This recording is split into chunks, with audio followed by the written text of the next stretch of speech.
right. There we go. Now the levels are good. Hello, everybody. Can you hear me? Oh, okay. There it goes. Why did it do that? All right. Hello, everybody out there in Radio Land. We love you, and we're glad that you're all tuned in. We're having a little bit of some sort of an issue online, it looks like, maybe. It says it's scheduled, but I don't think it's actually going on right now. But we'll see how that goes. Anyway, we're going to jump into the show no matter what we got going on right now. Yeah, it still says the same thing. It's weird. I don't think this thing is actually recording. Well, you know what? We'll fix that. We'll fix that.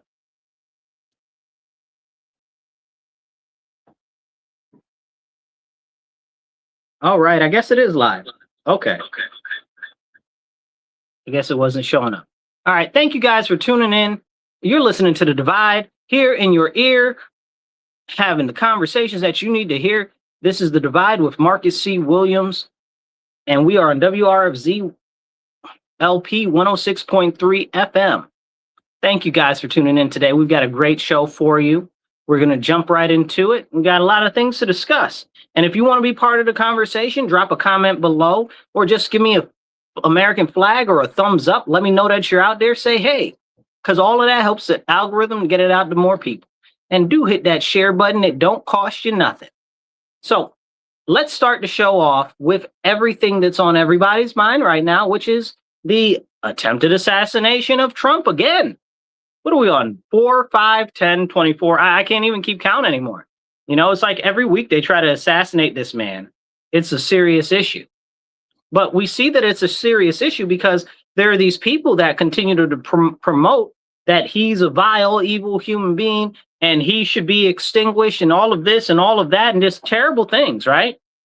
Terrible, horrible things. And then all of a sudden, everybody's surprised when people make attempts on his life and they're like, oh, he shouldn't do that. Our representative for the House of Representatives, where I live, Joe Morelli, always is dogging Trump, saying, oh, he's this terrible person. He's that terrible person, blah, blah, blah, blah, blah. Trump's this, Trump's that.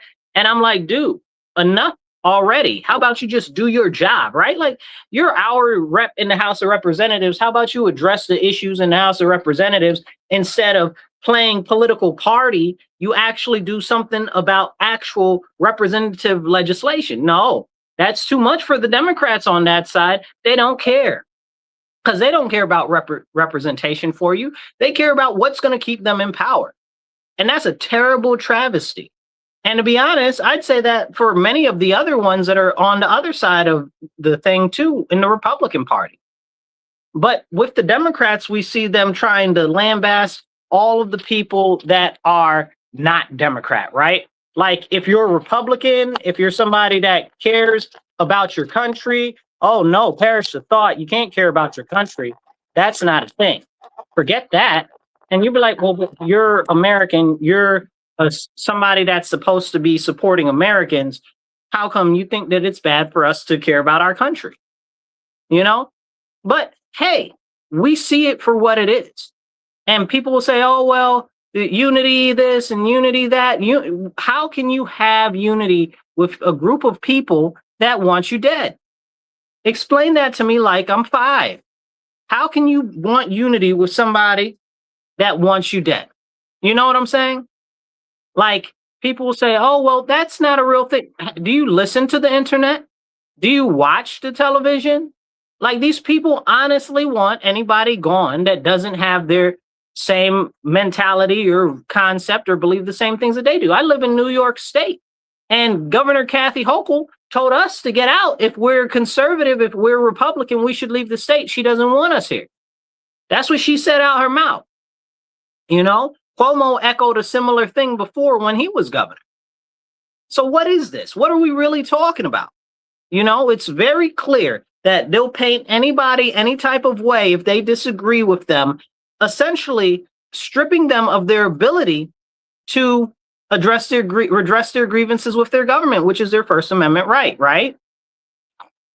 Leave if you don't like what we're doing and if you don't like what we're saying.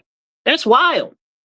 That's wild. And if only it were so simple to leave New York and then go somewhere else when New York is exporting all its crazy up and down the eastern seaboard. They've taken over, they've taken over Virginia. They've taken over much of the Carolinas. This is a serious problem. It's really, really, really crazy. This guy says that it's natural instinct eliminating opposition. Now, this guy is clearly a leftist, okay, that's posted this here. He's clearly far left, and this is what he's saying, right? I agree with him. That's exactly their thought process. He's showing exactly what they're about.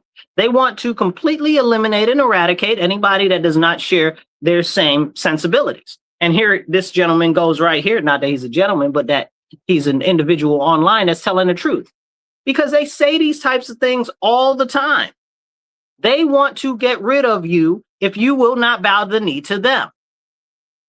And we see this more and more in everyday conversation with people in the neighborhood, people in the community. They'll blackball you if you say something that they disagree with. They'll try to silence you if you're in a corporation, in a business, and they don't like your political views or whatever. They try to get rid of you or get you fired or whatever, This is happening more and more and more. The ostracization of people with other points of view. And this is sad because this only happens on the Democrat side. This does not happen on the Republican side. Sometimes there's some issues internally, which we'll get to in relation to that inside of the Republicans because of all of these leftists that have been trying to migrate over to the Republican Party because they want to try to take over and they want to push these ridiculous narratives that aren't even true. They try to sweeten and soften the message to make it more amenable to Democrats, slowly moving the Republican Party more and more to the left. But we'll talk about that in a minute. I want to get back on the topic of the attempted assassination of President Trump. So I've been to the venue many times. That I go probably twice a year there, so I go there all the time. I've been there. I've seen him speak many times. There are probably about 4 or 5 times I've seen him speak there, at the same venue. Fun fact, that is the actual hotel that Ronald Reagan was shot at. So that's interesting. Was it Reagan or Nixon? I think it was Reagan, yeah. Anyway, it's not important. So one president was shot there. They tried to kill him there before. Now we got the new president and they tried to kill him. This is sad because we see so much of this happen over and over and over again. Violence against political adversaries and stuff like that, right? Why are you having violence on somebody that you don't like? And then if you look at the guy that did it, allegedly he's a teacher from California. I'm kind of with Trump when he says that people are central casting. Are these people all characters in some sort of a hiring agency? Or has the CIA purposefully tapped these individuals to do all types of crazy stuff? Maybe it's not the CIA at all. Maybe it's Israel. Maybe it's a foreign entity that's outside of our concept of interfering in American politics. Maybe it's a wealthy billionaire or just some crazy lunatic that decided that they wanted to do this. There are so many options, but one thing that concerns me very much is we've got these people out here that are like, oh, well, it's a what did they say? Oh, it's a false flag. Okay, I hear you. It's a false flag. If that's what you think, why is it a false flag? Right? Not why is it a false flag? Why do you know? Why is it a false flag? What is the benefit? Right? So these are the conversations that need to be had. So as far as a conversation on what would be the benefit from this, I'd say not enough for it to be a false flag. I'm going to use air quotes on that false flag. But it definitely will help move along the progress and give more strength to the fight for the ballroom to be built. That's going to be a thing because it's supposed to be a more secured facility and so forth. And we've already seen that come out from the press secretary as well as the president saying that now the president wanted to go back inside after they were firing shots outside. He was like, let's the show go on. He really wanted to continue that night. I'm not mad at him. I probably would have too. But for security purposes, they pulled him out of there because they didn't know whether it could be any more shooters, whether there could be a explosive, whatever. They didn't know. So I respect that. I respect security for trying to do that, but I definitely would have been like him and been like, I want to stay. I want to finish this. Nobody's going to stop this show. So what we know about the shooter is that he was some crazed individual that hated Trump. He had a whole manifesto. And Obama came out and said, well, we don't know what his motive is. Shut up, Obama. Shut up. All the damage that you did to our country. And you owe me money personally. I got beef with Obama, personal beef. He owed me money. That's a whole separate conversation for another time. That's based off of the Affordable Health Care Act. If you didn't have insurance, he charged you and stuff like that. Now you're going to charge me for not having your government-sponsored insurance. Sound crazy. He owes me money. I want my money back with Bitcoin interest, okay? Let's be real. But anyway, shut up, Obama. Who are you to say anything on any of these issues when all you've done is push and promote division? Who did you unite? Nobody. You pushed all of our people in our country into more and more boxes, separating more and more people. When he was in office, he attacked the church. When he was in office, he attacked the family. When he was in office, he attacked everybody. This is a serious problem, but we can't have that conversation because if you ask a Democrat, Obama is the second coming of Christ. And that's a serious issue. But back to the point at hand, hit that like button, hit the share button. It don't cost you nothing. If you want to be part of the conversation, drop some comments and we'll see if we can pop your comment up on the screen. So as we're talking about this engagement that happened, we had a shooter try to rush the security of the event for the White House Correspondents' Dinner. Now, if you know about the White House Correspondents' Dinner, last year Trump didn't go. When he was in president, he didn't go either. I don't think a couple times he hasn't gone because he doesn't like the press corps. Not overall in whole, but a lot of them, they paint him bad. They talk bad about him like a dog. You saw what Jimmy Kimmel said the other day about Melania. Said, oh, she's radiant like a woman who is expecting her to be a widow soon. Like, what type of crazy stuff? And then people are like, oh, well, they don't talk and preach death to other people. What is that? What is that? Is that preaching life? Explain it to me as a whole, what that is. So that's a conversation nobody's willing to have. I live in a city that is predominantly Democrat. They have all the positions of power and everything. And if you have or express an idea that's different than those, they try to silence you. They try to shut you up. And I'm not talking about necessarily people in power. I'm talking about everyday people. They'll threaten you and stuff like that. They'll want to fight you for facts and actual information. I was trying to explain something to somebody the other day about city policies, and they wanted to fight me over expressing something that the city put in place. They're like, that's not true. Last year, you guys, our city put in place not a piece of legislation, but they passed 9-0, an amendment to our charter that says that men can be in the bathrooms, dressing rooms, shower facilities with little girls or women. Men, grown men, and people say, oh, well, that's you're homophobic or you're transphobic or whatever. And I point out to them, I said, in the legislation, it doesn't say anything about homosexuals or transsexuals at all. Okay. So what even are you talking about? It doesn't mention them. It says in the legislation that it's based off of your gender identity, right? That's not either of those things. It says in there, it's based off your gender identity or, and this is the killer part, or your gender expression, not and. That's the scary part, not gender identity and gender expression, or, right? So you could be a whole 600, 680 pound man, okay? Looking like a water bison going in the bathroom with little girls. You know what I'm saying? This is crazy. But somebody told me, oh, that's not true. That didn't happen. I'm going to fight you, whatever the case is. You're going to fight me over explaining to you a policy that is actually real.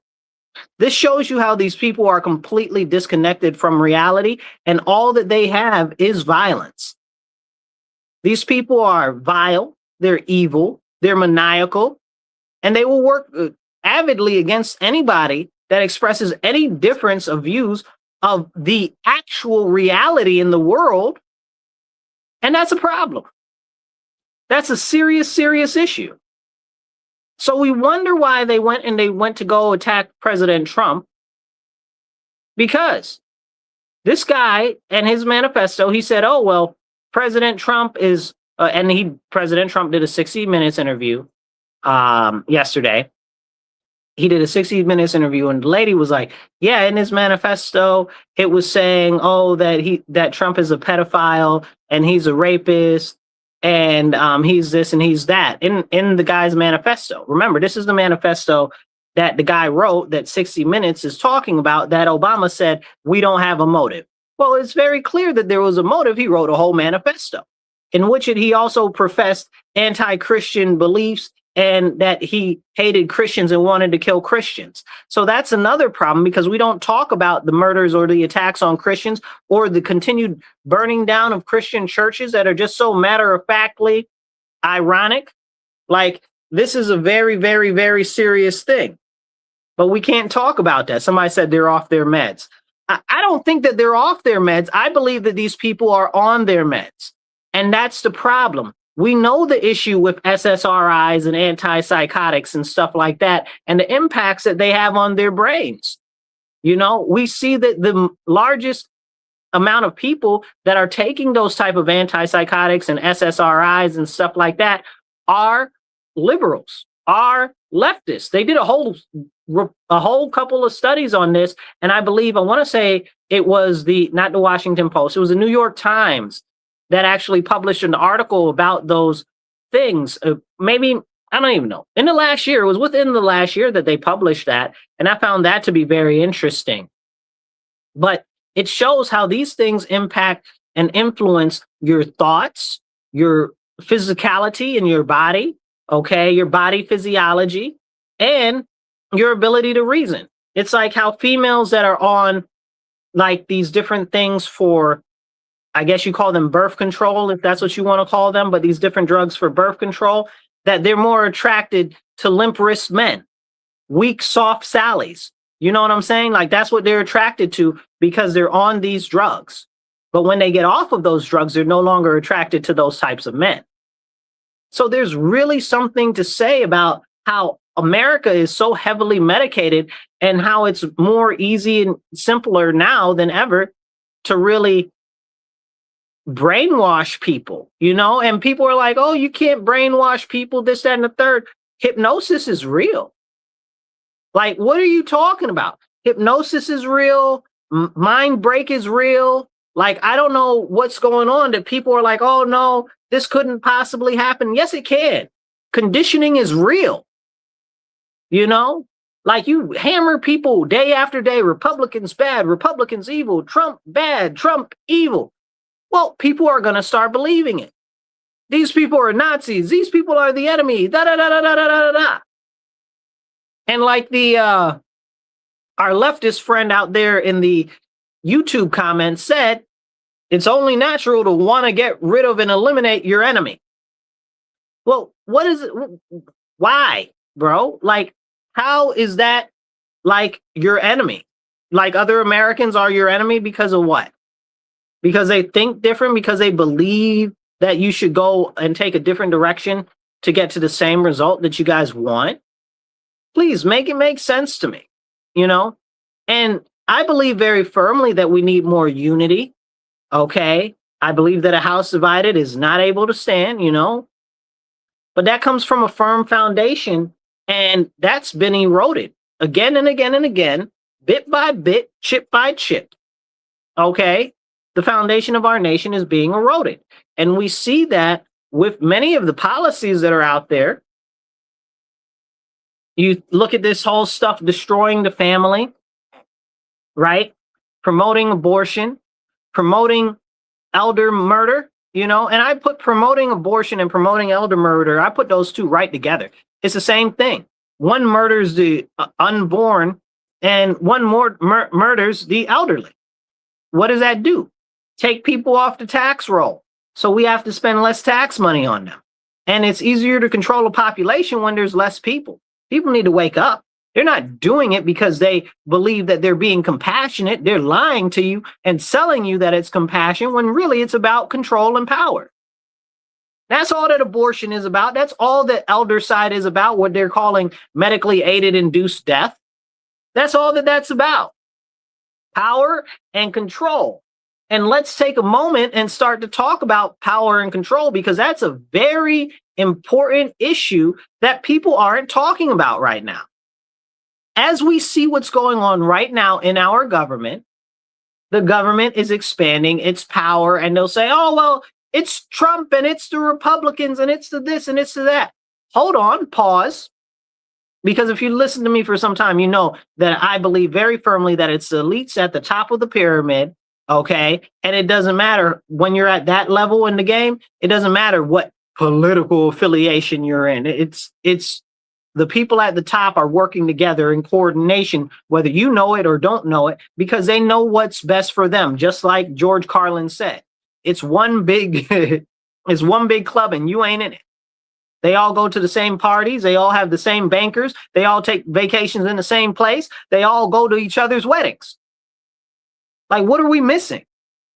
So when people are like, oh, well, Trump's expanding the government, Trump's doing this, Trump's doing that.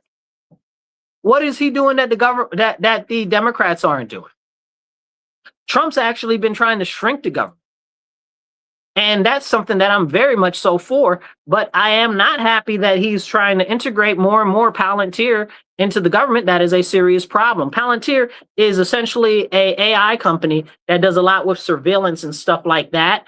And it's really pattern recognition and building profiles on American citizens. And that's what they do mostly. So that's a very, very serious issue, because now they're in like every branch of government and they're trying to connect all the records together and this and that. It's increased government surveillance and it's a serious problem. At some point, maybe we'll talk about that, but I don't think that a lot of people want to. And a lot of people don't even know about it. And others that are told about it can't be bothered. Hit that like button and hit that share. It doesn't cost you nothing. Help get the message out there. We need to be having important conversations, and that's what we're going to keep doing. But we need your help to spread the word. So subscribe, like, let's jump back into it. As we have this conversation about the continuing creep of surveillance, look at all of the cameras and stuff that are being put up across our nation, right? Like, none of you are concerned about that at all. And people are like, oh, well, it's for security. It's for security for who? Who's it for security? Because where these cameras are most prevalent are in places that they don't even lock up criminals. They're trying to put all these cameras here where I live, and I'm pushing back against them doing biometric surveillance. You know, it's hard to fight back against everything all at once when you're one individual, but I'm at least pushing back against the biometric surveillance, limiting their ability to use it in public by proposing legislation to city council. And Lord willing, that gets pushed through very soon because we're very close on that. But here's the deal. When we've got people that are out here saying, oh, well, we need more cameras. Somebody told me this earlier. They said, we need more cameras because there's so much crime. I said, are you missing a couple of screws? Because we don't arrest criminals here. And when we do arrest criminals, they get out the same day. Same day.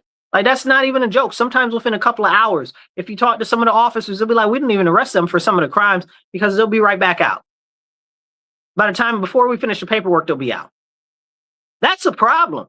And you're telling me you want more surveillance? Who is the surveillance really for? Wake up. In different places across the world, you're starting to see more and more digital containment. Let me express to you what I mean by digital containment. It's this concept of 15-minute cities. Go look that up. Okay. And essentially what it is that you're not able to go in and out of a certain radius about 15 minutes from where you live. And that's what they're pushing for. That's why you see all of these traffic calming measures. That's why you see all of these things like, oh, well, we're just trying to shrink the lanes so there can be bike lanes, or, oh, we're just trying to stop traffic accidents because people die from traffic accidents. How many? How many a year die that cause you to do this, that is destroying not just our actual mobility, but ripping to shreds our transportation infrastructure, which is what supports our economy? So how many? Explain it to me like I'm 5, because there's a giant, massive trade-off for you saying that you're going to save one life. And then they'll say, oh, well, you cannot put a price on a life. Every life is precious. Really? Because y'all out here propagating, killing, and murdering babies make it make sense to me. You're out here propagating, murdering the elders, make it make sense to me. So this is the conversation that we need to have. You're telling me that you're doing this because you think that life is precious. You're a liar. You're a whole bold-faced liar. Don't play in my face. This is about control. And if you've ever seen those stupid, what do you call them, turnabouts, roundabouts, okay, or the stupid medians that they're putting in the streets and stuff like that, or how they're taking where it's 4 lanes and shrinking it down to 2 lanes and stuff like that, or these ridiculous bike lanes that nobody uses, especially the sheltered bike lanes, make it make sense. Why are they doing this, and why are they selling it to you like it's a necessary thing and like it's a good thing? Real quick, you are listening to The Divide on WRFZ-LP 106.3 FM, Rochester Free Radio. This is The Divide with Marcus C. Williams. We appreciate you tuning in. If you're listening on the radio, make sure you tell all your friends, families, and your enemies. Tune into The Divide Mondays, 2:30 to 4 p.m. And if you're online, hit that like button, hit the share button. It don't cost you nothing. And definitely subscribe and follow. If you want to be part of the conversation, drop a little comment in the comments, and I'll do my best to pop it up on screen and make you part of the conversation. And if not, just put an American flag or a, hey, I'm watching, or I appreciate you and your content. That helps the algorithm too. Let's get back to it. So as we have these conversations about what's going on with the continued creep of surveillance, we have to look at what's happening in other places like England, right? Let's take London, for example. They have ULUTs, right? Ultra low emission zones. That's what they call them. It's essentially the same thing that they've implemented here in the US, except the US calls it something different. They call it congestion pricing, right? So this is a common thing that they're pushing all across the world as they promote a tighter noose around your neck. This is why we got to wake up. If you look at England, England is the most surveilled city in the world. In the world. Okay, they got more cameras than they got people. That's a crazy fact. Okay, but the crime is so high, right? So clearly it's not about the cameras to help people. So that's another conversation. But they've got these ultra low emission zones where essentially if you don't live in these upper crust, lottie-dottie, hoity-toity neighborhoods, that you can't travel down there without paying them a tax to go into the hoity-toity neighborhoods in high society. Make it make sense. That's the same thing that they did in New York City, where they call it congestion pricing. Oh, you can't go into the Upper East End without having to, and it's not the Upper East End, right? Like I think it's Midtown. I forget exactly where the dimensions are, but it's where the more so wealthy people live, right? And who does that put a cost burden on? It puts a cost burden on the people that are traveling there for work, that need to travel and drop off goods and stuff like that. But people don't care. Nobody cares about that. Why? Because they've been told that, oh, this is good for you. Okay, it's good for you, right? So if you're told that it's good for you and they're selling it to you like it's good for you, and it's the government that's selling it to you and telling you it's good for you, it's probably a lie. The government does not care about you. Who's stupid? The government has never cared about you. You know, I look at things like George Washington warned us about the government.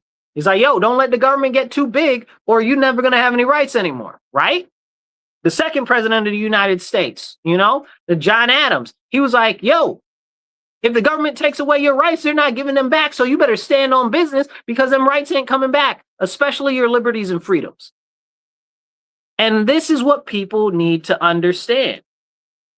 We have been warned again and again and again throughout the history of our nation about the continued expansion of government power, the continued encroachment on our freedoms and on liberty. But far too people listen to that, and they'll say, oh, well, it's okay. It's perfectly fine because it's feels good, or they're telling me it's good, or, oh, they told me, we need bike lanes. And what do we need the bike lanes for? I cycle almost every day, and usually I'll say bike, because I bike largely because the difference between cycling and biking is one is for transportation, the other one is essentially for fun. Like I don't have any spandex, tight shorts. You know what I'm saying? Like, but there are people out there, and it's the spandex, tight shorts people that are the ones that are pushing all this nonsense. They're disconnected from reality, and most of them are disconnected from their testicles. So let's have that conversation. Kevin, let's see. Kevin, I see you there. Dolphin D, he says, it's because bill reform laws that I cannot get the drug dealers across the street from my building from controlling the bus stop. They ruined the lives of many of my neighbors. So, but that's true, right? And it's not about surveillance, right? Because you guys have a lot of cameras outside your building. There's cameras on the corner, and still nothing is being done about the criminals. So this is a serious issue. But people don't understand that. And people don't want to talk about that. And if we don't talk about that and don't get more people to understand what's being done and why it's being done, nothing's going to be the difference. Nothing's ever going to change. But you know what? Trump is the bad guy, right? Just focus on Trump, focus over here on Trump while we take away all of your rights and liberties over here. That's what it is. That's why they push Trump at you if you're a Democrat all the time. Trump is bad. Trump is evil. Trump is this. Look at that guy that decided that he was going to go try to attack the White House Correspondents' Dinner and try to kill Trump, right? He said Trump was a rapist and a pedophile. And I hear that from people all the time. And I don't know that Trump is the best man or the worst man in the world, but I'll tell you two things that I don't believe that he is, because I've seen no proof of it, that he's a pedophile or that he's a rapist. There's no evidence or even suggestatory stuff that would suggest that, except that one crazy lady, what was her name? Eugene, what's her name? If you guys remember that crazy lady's name, put it in the comments.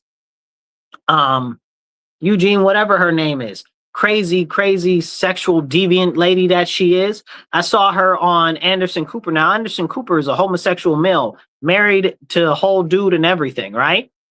And she was like, I felt scared for him because she looked like a whole predator on his show.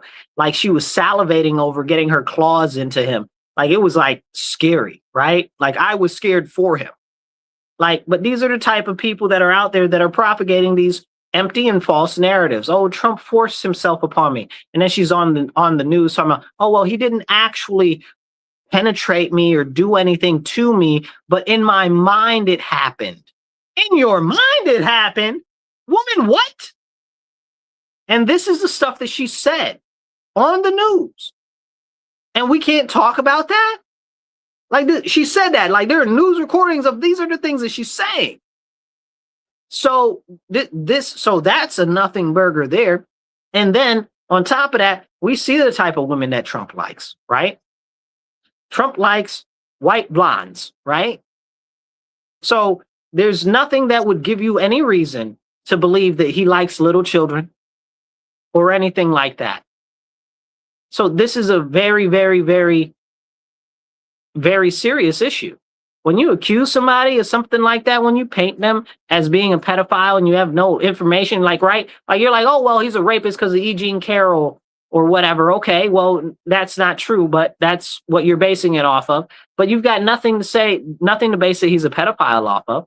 And that's frustrating and upsetting, right? It's not upsetting that they're saying that. It's upsetting that they don't have any evidence or anything that would even encourage anybody to believe that that is a thing other than stuff that other people have been saying. It's rumors and gossip, none of which has been substantiated by anything. you know? And that's scary because they do it to all types of people all the time, you know? All types of people all the time because they have to make him bad. They have to make him evil, you know? Like I said, I don't know that he is a good person, but I know that he is not the things that they try to say that he is. And that's a problem. We look at stuff when it comes to elected officials and stuff like that. Nobody expects them to be the best people in the world. But when you're constantly saying, oh, well, this person is evil, this person is that, this, that, and the third, it's a problem. Now you have to ask yourself, and this is important, well, why are the Democrats saying that? Because they want to get back in power. They want a reason to motivate people to work against this man. Why? Because he's actually doing stuff to effectuate change. Now, I'm not saying that they're necessarily going to like him or like the change that he's effectuating, but the fact of the matter is that Trump is effectuating change. And that to them is unacceptable. How dare you change the status quo? How dare you try to shrink the government? They fought him on shrinking the government. Again, you know me, I'm a small government person. I want to shred the government, cut it down 80% easy. Okay? But they're fighting him to shrinking the government. That's crazy. Why don't you want the government smaller? The smaller the government, the less the taxpayer has to pay to all of these people that are in there that are essentially bureaucrats for life. Why is that? Those people should be working in private industry, not indentured to the government. You know, it's no different than being indentured on regular welfare. All of it is the theft of tax money, right? Because you have to pay tax money to pay these bureaucrats. And that's not a slam in the face against bureaucrats. That's a slam in the face against the expansive, continued, overarching growth of the government, right? Like big government bad, y'all. Big government sucks. That's a whole fact. Then we have to get into the fact that in relation to the government itself continuing further and further growth, we have to understand whenever the government grows and gets more bloated, it just crushes more of the people. It crushes more of the people. Why do they want to get rid of people? Because they want more power. Why does government bloat affect the people? Because it steals the wealth and rights and liberties away from the people. That's what big government does. Now we take a look and we take a second to go back to the concept of what's going on with these control zones and aerial denial things, like the 15-minute cities. Go back to England a second ago, we were talking about, and we look at what's going on there in Oxford, right? Where you can't leave the city without, 100 days? If you're gone more than 100 days in a year, they charge you for not being in the city. That's wild. That's wild. And you can come to the city like 20 times, but then you have to pay to come to the city. That's insane. Like, are we waking up, people? Like, this stuff is really going on. Well, how are they actually doing that? Massive surveillance, massive amounts of cameras that they're putting up over there. We need to see that this same type of a pattern is starting to emerge in the United States. It's here already. These flock cameras, these massive different cameras that are being pushed by the so-called police agencies, for your safety, right? It's not for your safety. It's for better government control. There is a piece of legislation, and this started during COVID, and I believe it was reaffirmed a couple of days ago in Congress. And the legislation said that there had to be automatic shutoffs in everybody's car by 2027. But more than that, the automatic shutoffs had to be able to test to see if you were drunk or not. How many car accidents are there that people are drunk drivers in the country to warrant 320 million people to have their cars surveilled and locked down by the government? Make sense to me. And even if there were millions of them, I would never want them to do that, to encroach on that level of surveillance. Now you've got these documents that are coming out from car companies like Ford and BMW and GM and stuff like that, where they're showing these different things and schematics on how they're going to surveil you and monitor your eyes and your facial features and your facial expressions when you get in the car. And if you seem flustered or if you don't seem in the right presence of mind, they're going to shut your car off or won't allow your car to start. All of this, all of that. Well, what if you're in trouble? What if somebody else is in trouble? What if something's happened? You know, that's not okay. That's not something that we should be doing. And then they have it where now it says that the cars, this is Ford specifically, I'm not sure about the other ones, but I'm sure the other ones are the same, that the car is going to read your biometric features and run it against a federal database and a state database every time that you get into your car. What type of insanity is this to make sure that you haven't done any crime? What type of an insanity is this? Worse than that, you guys, and this is what I want to drive home. Worse than that, what if these systems malfunction? Or what if somebody out there doesn't like you and programs it to mess you up? Right?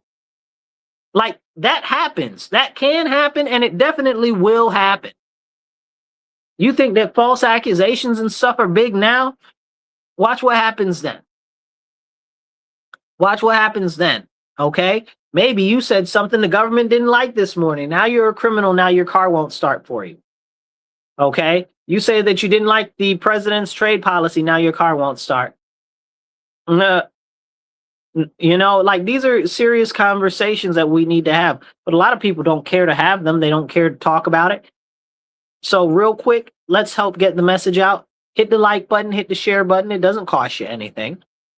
And if you want to support the show, you go to patreon.com, Rochester Free Radio, and you can donate online. Let me see. Do we have the flyer for the upcoming event? We have, what is this? Oh, you can also donate online at rochesterfreeradio.com now as well. So you can do that too. We have an event coming up. I don't have the details in front of me. I thought we had them here somewhere, but I guess we don't. Is that it? Let me see. Hold tight. Yeah, I don't know where they are. I guess not. But anyway, and if you want to support our online stuff that we're doing, either side right here or right down below, you can see how to do that there. But in the meantime, hit that like and share button. Now, let's jump back into it. You explain to me how it's good for the government to increase surveillance when they're talking about auto shutting off your car.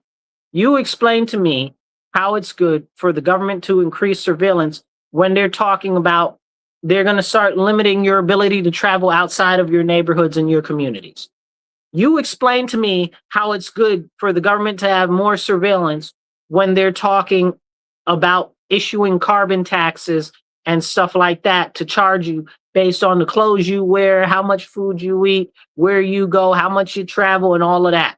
When only the rich people will be able to afford additional carbon credits. And we've seen this already in industry where the government will issue these weird carbon credits that are like tax breaks and stuff to different companies. And then other companies that are not so environmentally friendly, allegedly, that's its whole own conversation.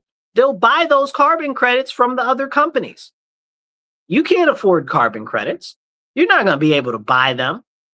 So this is what we have to talk about. But when you talk about these things, people are like, oh, well, that's not happening. That's not going on. No, it is happening. It is going on. You need to listen to what's going on in Congress. You need to pay attention. All of this, Donald Trump is bad. Donald Trump is evil. All of that's a distraction. All of that's a distraction. And I don't care if you think that he really is evil. It doesn't change the fact that it is a distraction from what the government is doing to us. You understand what I'm saying? One of the favorite things of the Democrats to say is, don't let any good, what do they call it? Don't let any good disaster go, right? Like you're supposed to benefit from every disaster or every bad thing that happens. Like that's what they want. So you mean to tell me if they figure, oh, well, this guy looks like he's a bad guy, let me use him to distract from everything that we're doing. It's ridiculous. Excuse me, it's so disgusting, it makes me want to spit. So as we have this conversation, we have to look at certain things. Like right now, last week, we just found out that the Southern Poverty Law Center was funding the KKK, right?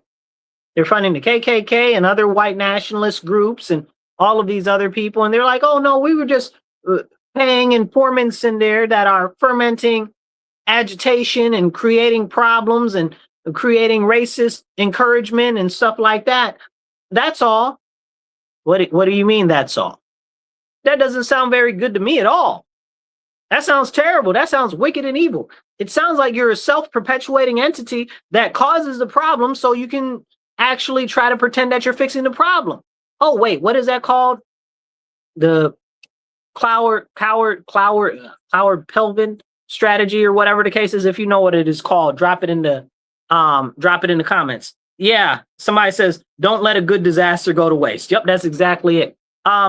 Somebody put the strategy that I'm talking about in the comments too. It's like cloven, pivin, something. It's slipping my mind. But anyway, essentially, they're creating the problem, and then they're trying to sell you the solution. Like, what type of level of evil is that? What type of evil is that? It's real, real evil, right? And this is the Southern Poverty Law Center, right? So who are these people that are telling you, oh, well, racism is bad, racism is this, racism is that, right? No, you guys are definitely and desperately trying to keep racism on life support and pushing it. It didn't used to be this way before Obama got in office, and that's a whole separate conversation. But, you know, racism essentially had been dead, and they had to resurrect it, you know? It's crazy. Racism had like one breath left, and they were like, no, so we've got to hook it up to the ventilator. Don't let it die. But if it's your elderly or your babies, they'll kill them. So make it make sense. But this is what's happening and what we're seeing right now. That's the Southern Poverty Law Center. But what about other groups? What about the ADL, right? The ADL does stuff like that all the time. Can we talk about them? No, because the Anti-Defamation League is tied too much to one group of individuals, which you can't name that group of individuals, because if you name that group of individuals, then you're a bad person and they'll label you. Make it make sense, right? Or if you talk about the, what do you call it? The Act Blue, why is nobody in prison over that, right? Like, if you guys aren't familiar with what happened with Act Blue, come to find out that Act Blue have been making all of these fake donations to these Democrat campaigns from people that never actually donated. James O'Keefe went out and investigated that whole situation, and nothing ever got done. Nobody ever went to prison, and they found millions and millions of dollars, tens of millions of dollars. Now, this is just investigative journalism, right? So imagine if they were the FBI or the DOJ and they actually investigated this. Where is the investigation into that, Kash Patel? Where is the investigation into that?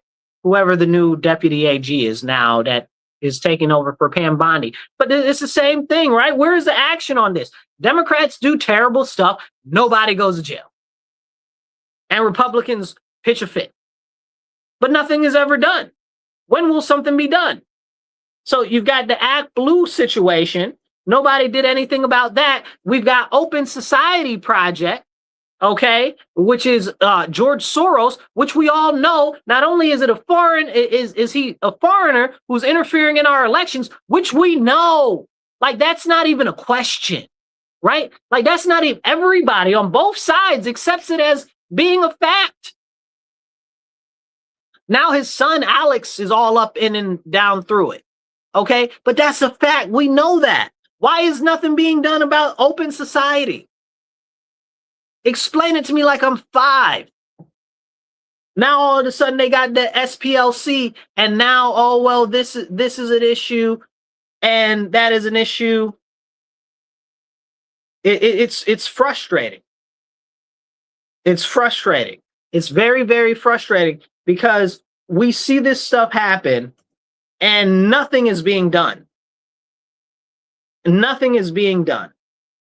And every day it's like, oh, new crazy stuff happens. New stuff is going on. New problems are created so that they can try to solve them. It's called cloudward pivot. That's what it is. Cloudward pivot strategy. So you got to go look that up. Okay. So, but every single day this stuff is going on and nobody says anything. Nobody does anything. What about the Media Matters, right?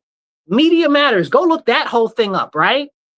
What about all the shifty money that was going through that and the shady groups that they were influencing and how they were moving stuff with the election and stuff like that? Again, information that we have that we know happened that nothing is being done about. I don't know, you guys.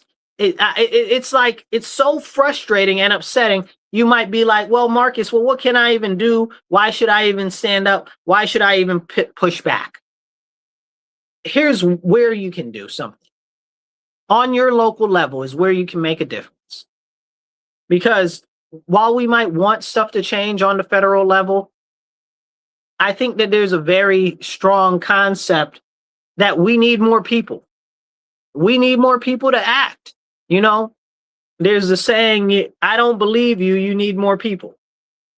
And that's exactly where we are. And it's frustrating because if not enough people stand up, nothing will ever happen.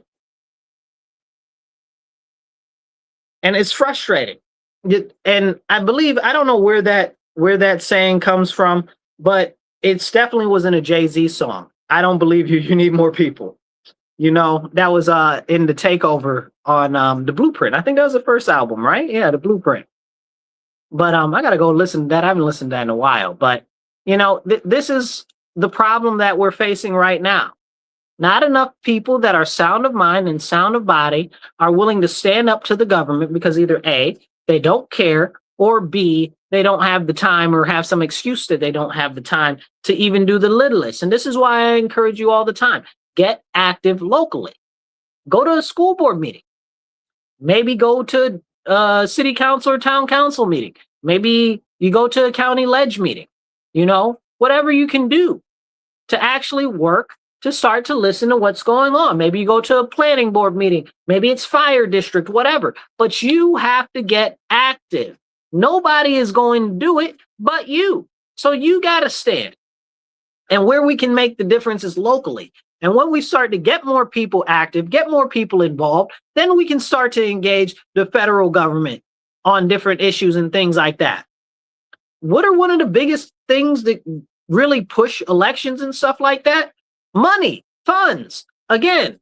And if we don't have the organizations like Media Matters or the SPLC or Act Blue or what's the other one I was talking about, Open Society Project, if we don't have as the Republicans, we don't have all of these shady organizations that are funding all of these campaigns for our people, it's got to be up to us. We need to start making more organizations so that we can actually push our own agendas through the same way that the left have an organization for everything. They got to save the tree frogs agenda. They got to make beets only come from Colorado agenda. They got to make trans youths have colorful umbrellas agenda. They got groups for everything. Everything. We don't got no groups. We got no groups. What groups we got? Start naming them. How many can you name? 2, 3? They got 50 million. We got maybe TPUSA, right? That's it. That's it. What else we got? The John Birch Society. Shout out to the John Birch Society. We got the John Birch Society. What else do we got? You know what I'm saying? Like, we've got very few comparatively. And that's a very, very important point to make. So that's why I always encourage everybody locally is where you can make a difference. Start finding your people, the people that are like-minded individuals, and start getting active. Start taking action. Nobody's coming to save us. And that's for real. So hit that like button, hit the share button. It don't cost you nothing. drop some comments, even if it's just a wave or a American flag in the comments, because all of that helps. Hit subscribe and hit follow. So as we continue to have this conversation about these very, very important issues, we need to be talking about getting active and getting mobilized, because we look at these people that are running in these different offices, and I'm speaking specifically in relation to conservatives and Republicans right now. And we've got people that are masquerading as Republicans that aren't Republicans at all. Somebody said organized under unorganized gang, organized and unorganized gangs. That's funny. But we got all these people running that call themselves Republicans or conservatives, and they're not. It's a fictitious. We've got these people right now that are out here saying, "Oh, well, I'm anti-MAGA, or I'm not MAGA," and they're calling themselves Republicans.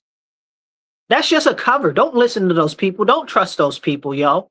I'm gonna tell you right now. Don't anybody that's out here saying they're not MAGA, okay, that's a Republican. Don't trust them. If that is their wording, if that is their phrasing, do not trust them. I'm anti-MAGA or I'm not MAGA.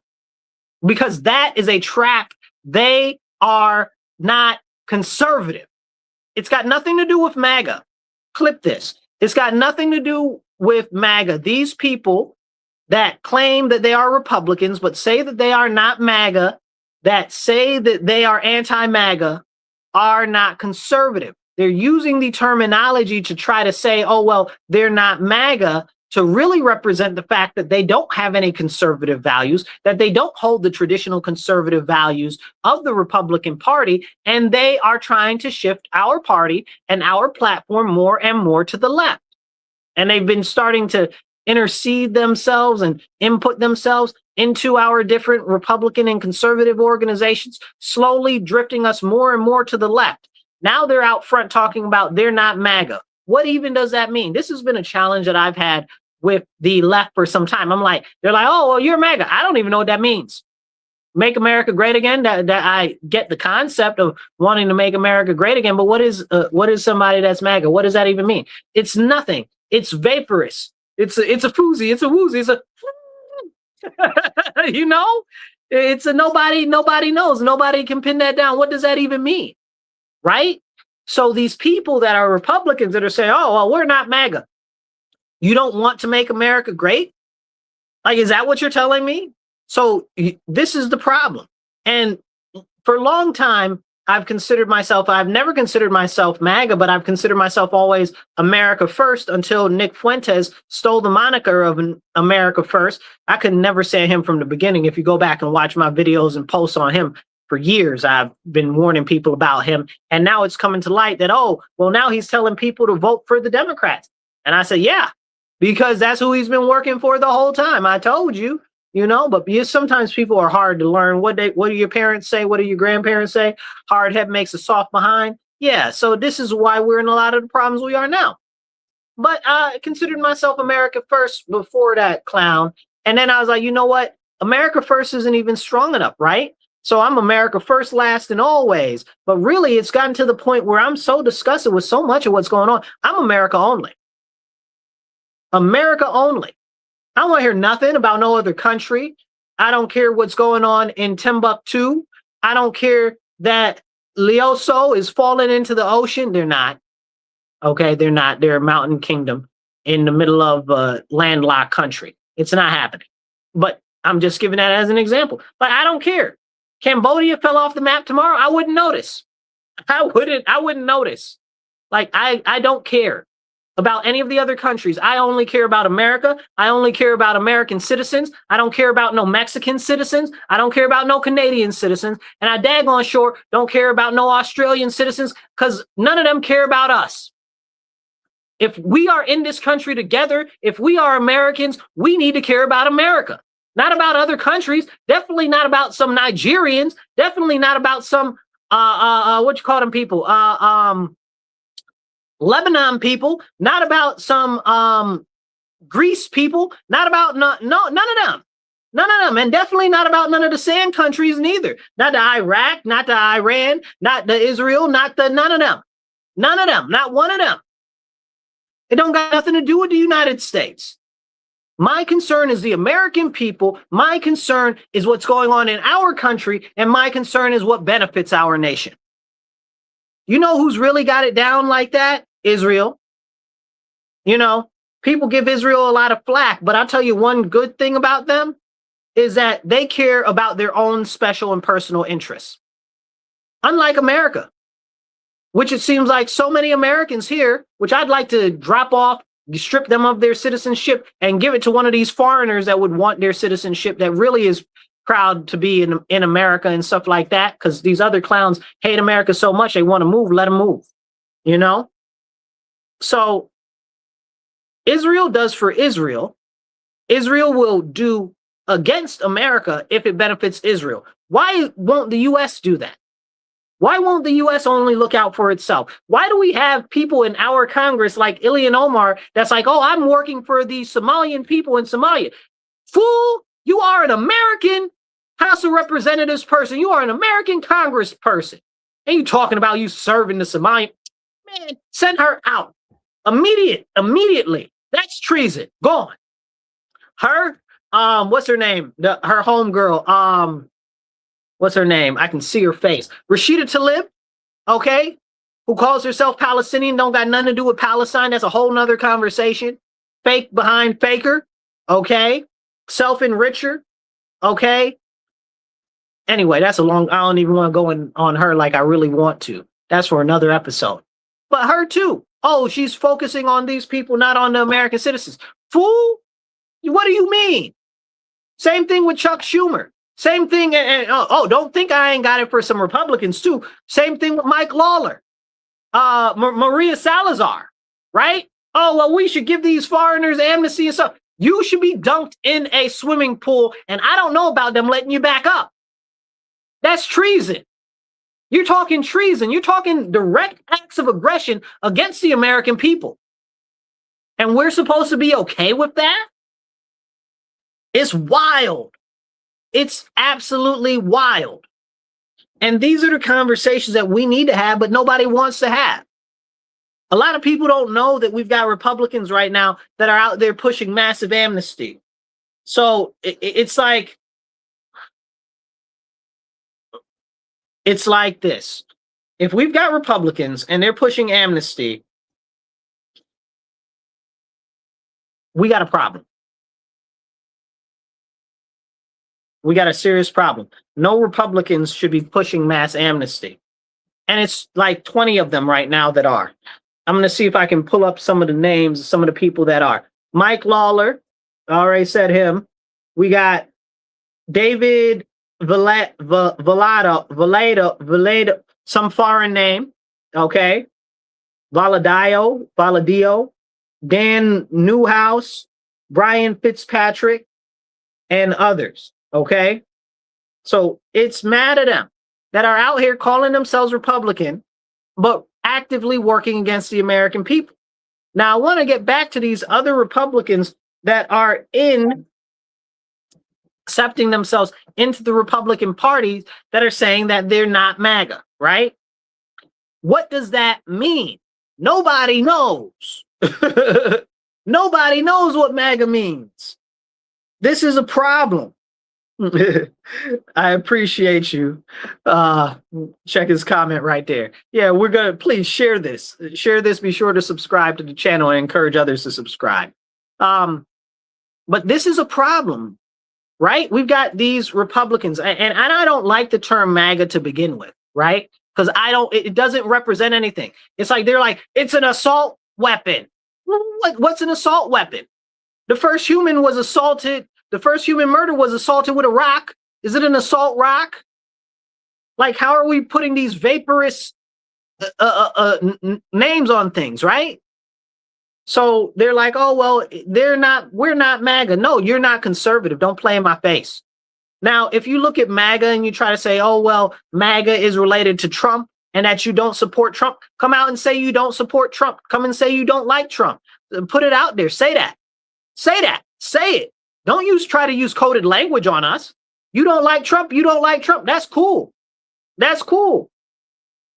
I'm not his biggest fan. I like his policies, though. A lot of his policies align with mine. But as I said earlier, I don't mess with him on the stuff that he's doing with Palantir. I don't mess with him on the stuff that he's doing with the PayPal mafia, Elon Musk, Larry Ellison, Oracle, Alex Karp, which is Palantir. What's the other guy's name? And the other three from them too. They're all trash. That's a whole nother problem. But I don't like him on those things. Okay. But to say, just say that you don't like him and you don't support anything that he's doing. Don't play in my face. But that's not it, because Trump is a populist. So let's bear with me on this, because we're going somewhere. Clip this. If you're not MAGA and you're calling yourself a Republican, right? You're telling me that you're not conservative. You're not telling me that you don't support Trump. You're trying to use that as some sort of an auspices to say that you're more willing to be on the Democrat side than you are on the Republican side. I see you. But the biggest concern is that if you're saying that you're not MAGA to say that you're against Trump, right? The concept of MAGA is about America and benefiting America. Trump is a populist. That means if you're a populist, that means that you're about serving the people, not about serving the elites. So if you're saying then therefore that you're not for MAGA and MAGA is a populist movement, which is about the people, then that tells me that you're not about serving the people. You're about serving the elites. Hello. Can I get an amen? You understand what I'm saying? And this is how they play you with language. Don't let these people play you with language. Don't let them do it. Don't let them do it. Because if we really chip down on it, if we clip it and we look at it and say, okay, well, if you're using MAGA to represent followers of Trump, MAGA is a populist movement, right? Populism means that it's of the people, of the base people, of the everyday man, of the people on the ground. And you're telling me that you don't support that. That tells me that you're working for the elite if you're not working for the people. You understand what I'm saying? And to put it in better terms, if you were to say that you don't support Trump, you could still be a populist. I don't really consider myself a populist, but I'm definitely about the people. Because there's a couple of issues with populism where it's kind of more like the zeitgeist of the times and not necessarily founded in contemporary principles like conservatism. So that's very important to me. And that's what the Republican Party is founded on and based on, is conservatism. So if you're telling me that you don't care about populism and you're not about that, and you're not conservative, and you're willing to work with the left, and you want to be all buddy-buddy with them and make your messaging softer and be softer with them, for what? Who are you doing that for? Who are you? What you're doing is you're moving the party more and more and more to the left. That's what these people want. They want to move the Republican Party more to the left. I call them the light right. Clip that. The light right are these individuals who have incepted themselves inside the Republican Party, not like rhinos. Rhinos generally are clearly the establishment, but the light right are ones that try to come inside the party. They're kind of like carpetbaggers. Usually they'll come from outside, from the Democrat side or from the non-registered side, and they'll come in to the Republican Party and they'll try to convert people over to their way of thought, to what they believe, and slowly move the party more and more left. More and more left. And they'll say, oh, well, I'm a moderate or whatever the case is. No, you have no values. You have no morals. You're not conservative. You don't have no real business in the party. That's the problem. You can be gay and conservative. Don't get it twisted. Okay. But for you to be in these people and on the light right, these people will use every tactic that they can to try to undermine people that are conservative, that have conservative values, that will stand on business. They try to undermine anything that'll try to pull together the Republicans to stand on business, because they don't want you to stand on business. They want philosophies and principles that are more amenable to the Democrats.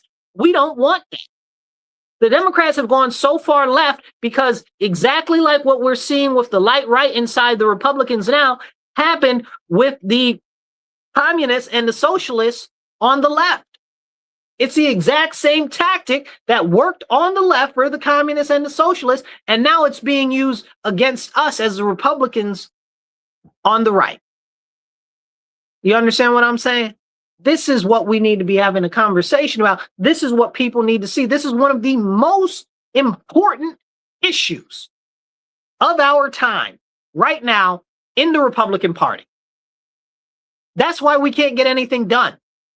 Because we've got people inside our local committees, inside our state committees. Like I just said, Mike Lawler, who is House of Congressman in our state right here, is talking about amnesty for illegal aliens. My town is filled with illegal aliens. We're spending so much money on them. It's ridiculous. The county won't even release the documents on how much money we're spending on them. That's the problem. Then the school district has to set up special programs and bring in special people paying all this extra money for these people that don't speak no kind of English. And guess what? You'd say, oh, well, they speak Spanish. It ain't even Spanish. They speak, I think they said there's something like 30 new languages in our school district that have never been in the school district before. Explain it to me like I'm 5, y'all. Like, this is real serious, and we need to have these conversations, but nobody wants to talk about them. Nobody's willing to talk about them, but we got to talk about them, because if not us, who's going to talk about it? Take 2 seconds, hit the like button, hit the share button. We got to get this message out there. If you're not subscribed, hit follow and subscribe. If you want to support the station, please go to rochesterfreeradio.com. You can donate right on there to the radio station. You can also do Patreon, Rochester Free Radio on Patreon. And if you want to support us online, you can go either way, this way or down below, depending on your orientation of your screen. This is important. We have so much stuff that needs to be addressed that is not being addressed because we are being sabotaged as conservatives in our own party. In our own party. Even for the things that they'd say, oh, well, you know, it should be something that's a no-brainer. Shrink the government? Absolutely. Shouldn't be any Republican that's against that. That's one of our big principles and always has been, small government, right? Individual liberties and freedoms. No, these people out here, who do you think helped pass that law for your cars to be able to shut off automatically? Okay, who do you think's passed these laws so that your car biometric scans you? Okay, it's not just the Democrats. There are Republicans in on this nonsense too. There are Republicans in on this nonsense too. Let me give you a rundown of some of these other ones that are so-called Republicans that are supporting the amnesty. You got Mike Kelly, Pennsylvania, Young Kim, California. I'm so disappointed with Young. I'm so disappointed with Young. That's a whole separate conversation. See, but that's also why I think we shouldn't let any of the Chinese in here at all. That's a whole nother situation. Okay, because China's working to take over all of California. Do you know that they got one of the people that's ahead of the Board of Elections out there that don't even speak no English? All she speaks is Chinese, and she's not even an American citizen. Make that make sense. Go look that up. Go look it up. Don't believe me because I'm saying it. Believe me because I'm going out my way to tell you. Okay, go look it up. We got Marlon Stansman. There's a name. We got Mario Diaz Ballart. Okay, we've got Lori Chavez de Reamer. Okay, we've got who else we got? Nick LaLota. I didn't know Nick LaLota was supporting this. Nick, what's up, bro? What's up? What you doing? Nick's part of New York State. He's one of our congressmen, not mine in this district, but downstate. Okay, we've got Neil Dunn, and we've got Jennifer Gonzalez Colon. Okay, half of these people are foreigners. A couple of them have what you call them, dual citizenship in other countries, which we can't name. Okay, and then we've got these other people. Why? Why are you working for amnesty that's only going to hurt Americans? Why are you working for that? We look at Arizona. Go look this up because you can't even make this stuff up. So many people were deported from Arizona, even though they've got that crazy Democrat lady that was the what was it, the Secretary of State? Okay, that crazy lady, she's a problem. But even though they got her, they deported so many people from Arizona that the rent prices have come down. Go look, like you can't make this stuff up. They're down in Glendale, I think it's 15% in Glendale. Like in Phoenix, it's down like 8%. Okay. And somebody was like, yeah, it's like in Phoenix right now, they've got a 2-story townhouse. Okay. 2-bedroom, 2-story townhouse, $1,100. I said, man, that's not that bad. That's, that's a little bit pricey, but that's not that bad, especially not in Phoenix.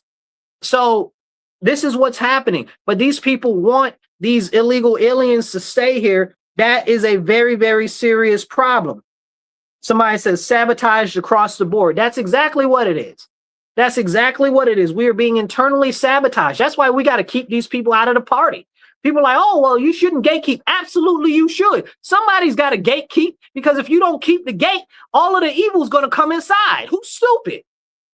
Who's stupid? You understand what I'm saying? Oh, no, people shouldn't be gatekeeping. Does the White House have a gate? Or is there security people out there? You understand? Does the governor's mansion in New York have a gate? Is there security people out there? Do fortresses have a gate? Is there security people out there? What do you mean don't gatekeep? You shouldn't be letting people in that ain't got no business being in. That's the problem. We've got these people in this mindset. Oh, well, the Republican Party isn't growing the way that we want to, so we should widen our base and be more accepting of everybody and just be like, come in, come in, come in, come in. No, you shouldn't.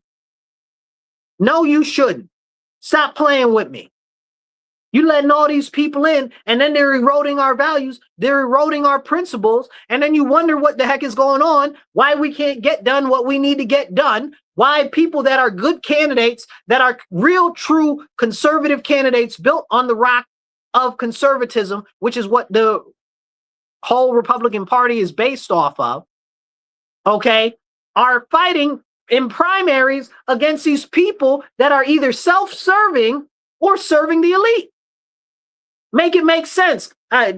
Texas was a good example of that. The district, I forget the district. It's Ken Paxton and what's his name? Corbin, whatever his name is right now. Corbin was another one talking about mass amnesty. Okay. Wesley Hunt was in that race, but he got knocked out. Shout out to Wesley. I love you, brother. Okay. But Wesley would have been a much better candidate. He's extremely pro-America. Okay. He's very America only, very much so cares about the people, but he got pushed out because of Corbin and the rest of these nincompoops, okay, that are serving these other people. Corbin is a traditional rhino, not necessarily somebody that's the light right, but it makes a good example. We can look at Virginia with what's her name?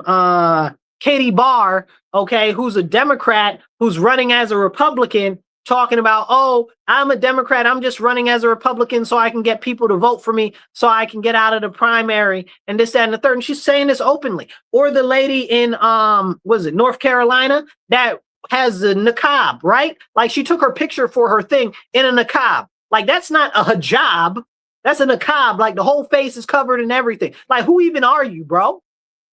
Like what? So this is the problem. And we need to be paying attention because we're too, oh, well, we should be nicer and let everybody in type of stuff.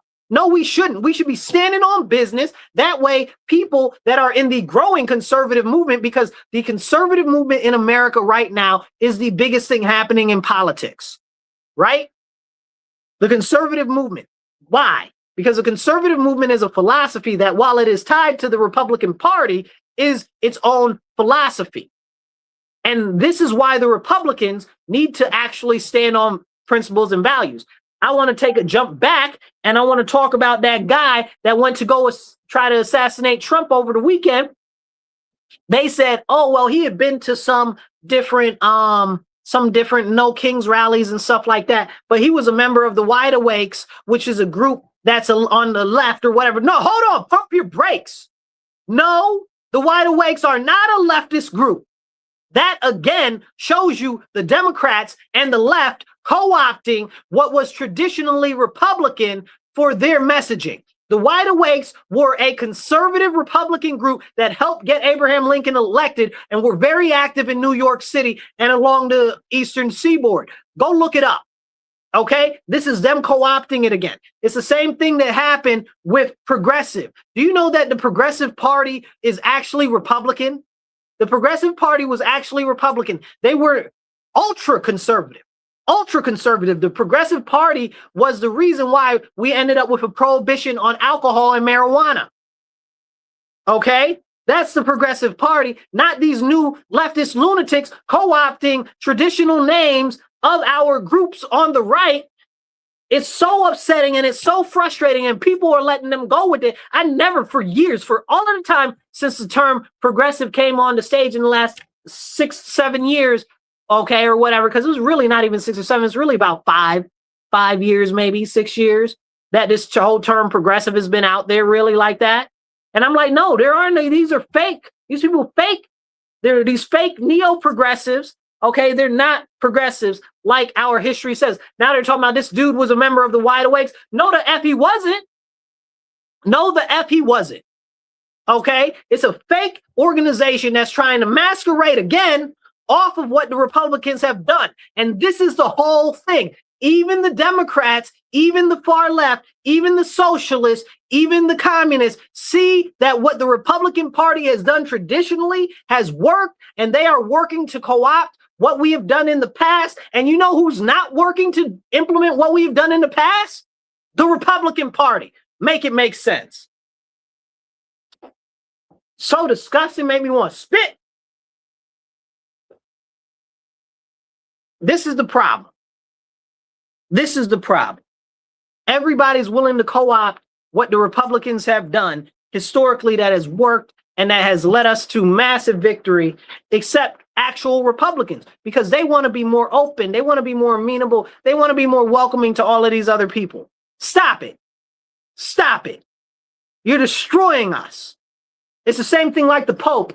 Oh, well, we should be welcoming to alphabet people. No, you shouldn't.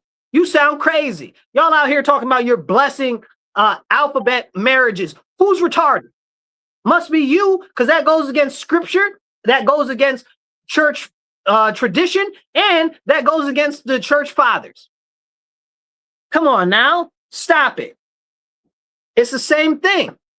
It's the same exact thing.